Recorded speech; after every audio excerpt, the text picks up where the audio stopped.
हाय दोस्तों, मैं अंशु कुमार। मेरे यूट्यूब चैनल एग्जाम क्लासेस फोरमपुर में आपका स्वागत है। और मैं आज आपके लिए लेके आया हूँ अघोष और सघोष, अल्पप्राण और महाप्राण और व्यंजन कितने प्रकार के होते हैं, कौन कौन से व्यंजन होते हैं, ये मैं आपको बताने वाला हूँ एक अच्छे से तरीके से और अच्छे से मेथड से। तो आप इसमें देखते हैं, सबसे पहले आपके आते हैं, तो ये आपके मैंने लिखे रखे हैं, ये आपके मैंने लिख रखे हैं। ये है आपका क वर्ग होता है, तो क से लेके म तक, क से लेके म तक आपके स्पर्श व्यंजन होते हैं। क से लेके आपके म तक स्पर्श व्यंजन होते हैं, स्पर्श व्यंजन होते हैं और इन्हें ही स्वर्गीय व्यंजन कहते हैं।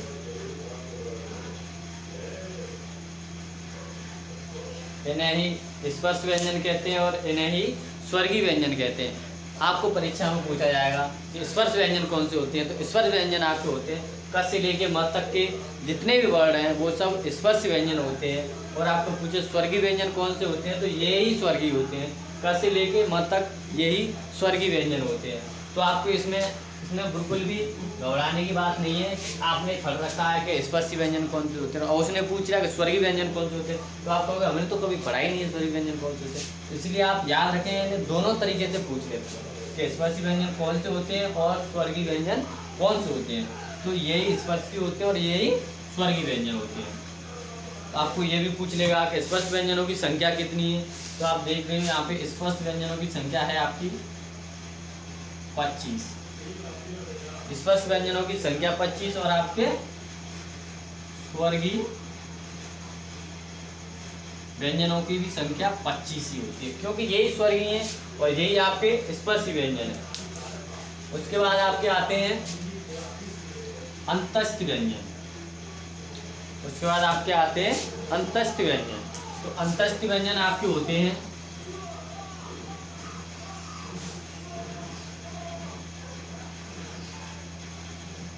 अंतस्थ व्यंजन। उसके बाद अंतस्थ व्यंजन आपके वो व्यंजन होते हैं जिनका उच्चारण स्थान इस तरह से जान सकते हैं आप, परिभाषा लिख सकते हैं, वह वर्ण जिनका उच्चारण स्वर तथा व्यंजन के बीच में से होता है, वे वर्ण जिनका उच्चारण स्वर तथा व्यंजन के बीच में से होता है अंतस्थ व्यंजन कहलाते हैं। या आप कह सकते हैं वे व्यंजन जिनके उच्चारण में आधी हवा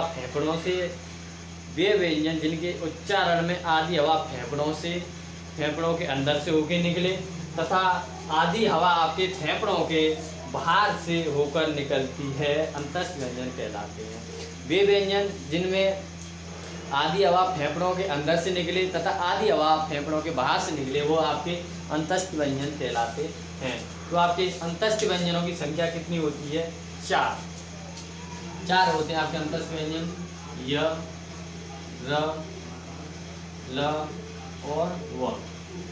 य, र, ल, व, ये आपके होते हैं अंतस्थ व्यंजन। क्यों कहा है इसमें के स्वरों के मतलब, इसमें ये एक परिभाषा मैंने अभी आपको बोली थी कि वे वर्ण जिनका उच्चारण स्वर तथा व्यंजनों के बीच में से होता है।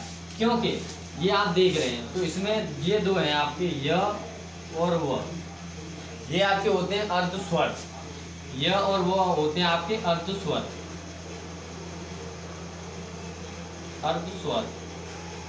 य और व होते हैं आपके अर्धस्वर होते हैं। और आप देख रहे हैं ल होता है आपका लुट्टित स्वर होता है आपका ल सॉरी, ल नहीं होता है आपका, र होता है लुट्टित। ल होता है आपका लुट्टित, र होता है आपका लुट्टित। और आपका पार्श्विक होता है वो होता है ल। तो आपका पार्श्विक होता है वो होता है ल, ये होता है आपका पार्श्विक। तो आपका पार्श्विक होता है वो होता है ल। पार्श्विक आपका क्या होता है? ल होता है। पार्श्विक आपका ल, पार्श्विक ल होता है। देखो इसमें मैंने आपको बताया अंतस्थ व्यंजन, वे व्यंजन जिनका उच्चारण स्वर तथा व्यंजनों के बीच से होता है। तो इसमें आपको दे दिया अर्ध स्वर है। आधे स्वर है मतलब आधे स्वर है और आधे व्यंजन है, तभी तो अर्ध स्वर है। और इसमें र आधे, ये र है आपका लुट्टित है और ल है आपका पार्श्विक, ल है आपका पार्श्विक। ये पूछ लिए जाते हैं कि पार्श्विक व्यंजन कौन से हैं और लुट्ठित व्यंजन कौन से हैं, अर्ध स्वर कौन से हैं, ये आपको पूछ लिए जाते हैं। और ये हैं आपके अंतस्थ व्यंजन, यह र ल व, ये है आपके अंतस्थ व्यंजन। आपकी बात आती है ऊष्म संघर्षी व्यंजन। अब आपकी बात आती है ऊष्म संघर्षी व्यंजन।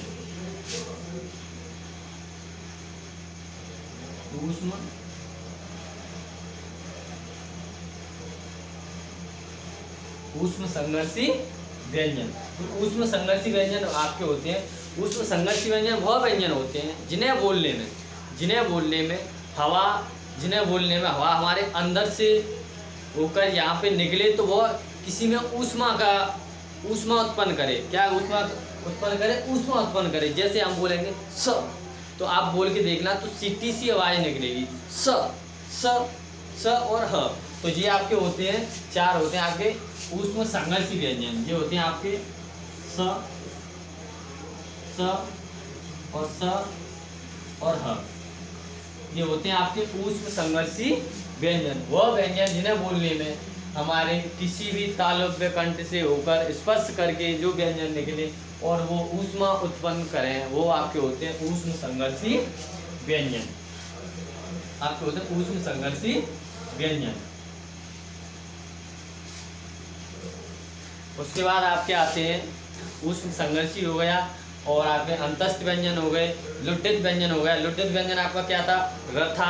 और पार्श्विक व्यंजन आपका क्या था, ल था। और अर्ध स्वर आपके क्या थे, य, और वो आपके अर्ध स्वर थे। और उसके बाद आपका आता है अब द्विगुणी व्यंजन। द्विगुणी व्यंजन इन्हें कहते हैं उच्छिप्त या द्विगुणी व्यंजन। उच्छिप्त या द्विगुणी व्यंजन। तो इसमें आप देख सकते हैं, मैं आपको बताने जा रहा हूँ कि आपके ये जो दिख रहे हैं ड और ड, मतलब डाडलियाँ और दक्खन। तो इसमें ड है आपका ये और ये है ड, ऐसे है। तो ऐसे आप कहेंगे ड और ढ। तो इसमें अगर मैं बिंदी लगा देता हूँ यहाँ पे, ये अगर मैं बिंदी लगा देता हूँ तो आपका क्या आ जाएगा, ड और ड। तो इसी की वजह से आप देखते हो सड़क लिखो, सड़क। तो ये आपकी हुई सड़क, लेकिन यहाँ पे बिंदी लगी तो जाएगी सड़क। तो आपकी क्या जाएगी, सड़क। इसीलिए ये आपके होते हैं दोनों उच्छिप्त व्यंजन या द्विगुणी व्यंजन। उच्छिप्त व्यंजन या द्विगुणी व्यंजन आप होते हैं डालड़ियाँ और डा दक्खन, ऐसे याद रख सकते हो, डालड़ियाँ और डा दक्खन दोनों ही आपके होते हैं द्विगुणी व्यंजन। अब आपके आते हैं सघोष और अघोष। सबसे पहले ये समझेंगे कि सघोष और अघोष होते क्या हैं। तो आप देखोगे सबसे पहले सघोष के बारे में बताऊंगा। तो सघोष होते हैं आपके, सघोष वह होते हैं जिनको बोलने में, जिनके उच्चारण करने में हमारे स्वर तंत्रियों में कंपन होता है, वो आपके सघोष होते हैं। जिन्हें बोलने के उच्चारण में हमारे स्वर तंत्रियों में जो कंपन होता है वह आपके सघोष होते हैं। सघोष, सघोष मतलब सहित, कंपनियों सहित, स्वर तंत्रियों सहित। तो इसमें आपके होते हैं सघोष, आपके होते हैं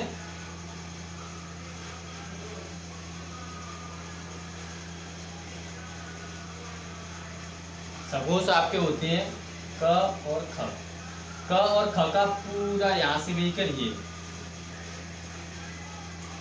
मतलब आप इसे कैसे याद रखोगे, मैं अभी आपको बताता हूँ कि आप इन्हें याद कैसे रखोगे। देखो, तो इसमें सघोष में आप इन्हें याद रखोगे सघोष।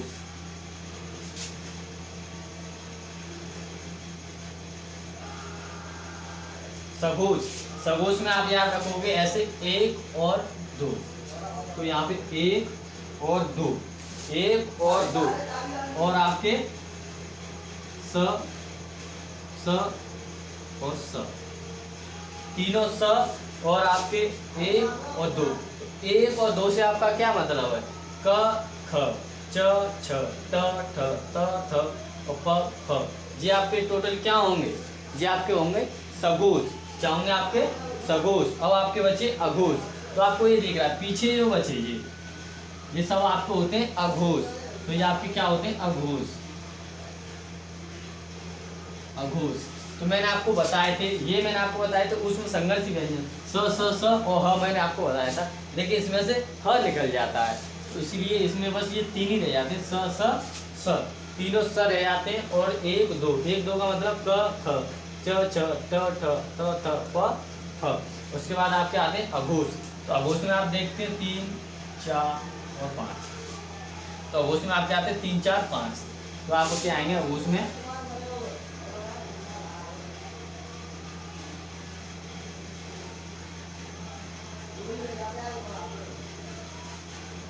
अघोष में आपके आएंगे 3 4 5।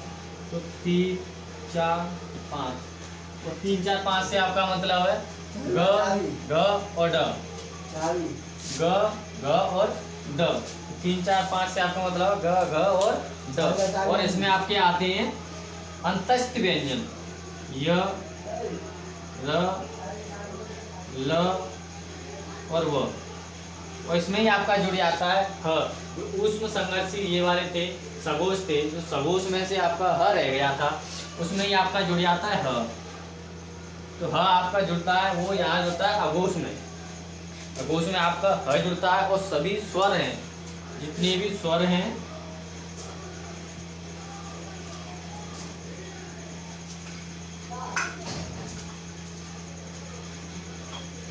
जितने भी स्वर हैं वो सब आपके अघोष हैं। जितने भी स्वर हैं आपके वो अघोष हैं। तो आपको आप इसको कहते हैं सघोष या घोष। ठीक है, अघोष हैं सभी स्वर आपके और 345 और य र ल व ये आपके क्या है अघोष और वो आपके क्या है सघोष। अब आपके आते हैं अल्प प्राण और महाप्राण। अल्प प्राण और महाप्राण। अल्प प्राण और महाप्राण। अल्प और महा से आप पहले ही समझ चुके होंगे, क्योंकि अल्प का मतलब है कम हवा और महा का मतलब है ज़्यादा हवा। मतलब अल्प प्राण मतलब कम प्राण और महाप्राण मतलब ज़्यादा प्राण। तो इसमें आपके आते हैं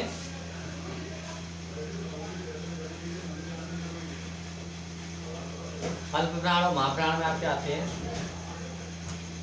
तो देखो अल्प प्राण आपके क्या होते हैं, अल्प प्राण वे होते हैं जिनके उच्चारण में मुंह से कम हवा निकले, जिनके उच्चारण मुंह से कम हवा निकले। तो आपके दो मैं देता हूँ, उन्हें आप बोल के देखिए क और ख। अगर आप बोलोगे क और ख तो आप इसमें देख रहे हैं क में कम हवा निकल रही है, तो ये क्या है आपका अल्प प्राण है। क्या कैसे क, और आप उसके बाद तुरंत बाद बोलोगे ख तो ख में ज़्यादा हवा निकल रही है। तो आपके इसमें क्या हुआ, क आपका क्या है अल्प प्राण है और ख आपका क्या है महाप्राण है। तो इसलिए आपके देखो क आपका अल्प प्राण हो गया और ख आपका महाप्राण हो गया, और इसका इसी तरह से ग आपका अल्प प्राण हो गया, घ आपका महाप्राण हो गया, महाप्राण हो गया और ये आपका अल्प प्राण हो गया। तो इससे आप देख सकते हैं, समझ सकते हैं, खूब अच्छी तरह से समझ सकते हैं कि इसमें क्या है। तो क और ग और प मतलब अल्प प्राण आपके होंगे, अल्प प्राण आपके होंगे 1 3 और 5, 1 3 और 5, 1 3 5 आपके क्या होंगे अल्प प्राण होंगे। और प्लस आपके क्या क्या आ जाएंगे इसमें य र ल और व, य र ल व। ये आपके हो गए अल्प प्राण। और आपके महाप्राणों में आते हैं आपके महाप्राण। तो महाप्राण में आप देख रहे हैं आपके मैंने क ले लिया, ग ले लिया और ड ले लिया। तो अब इसमें क्या रह गया, ख रह गया और घ रह गया, ख रह गया आपका और घ रह गया। तो इसमें आप रखोगे 2 और 4, 2 और 4 मतलब 24। और आपके आते हैं स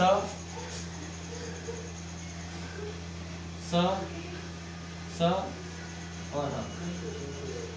ये आपके होते हैं महाप्राण। इनमें तो आपके आ जाते हैं, सभी आ जाते हैं। महाप्राण में तो ये आपके पूरे उसमें संघर्षी व्यंजन आ जाते हैं। लेकिन मैंने आपको पीछे बताए थे अघोष और सघोष, तो उसमें आपके अघोष और सघोष में मैंने आपको बताया, तो उसमें से एक में आपका ह नहीं आता है।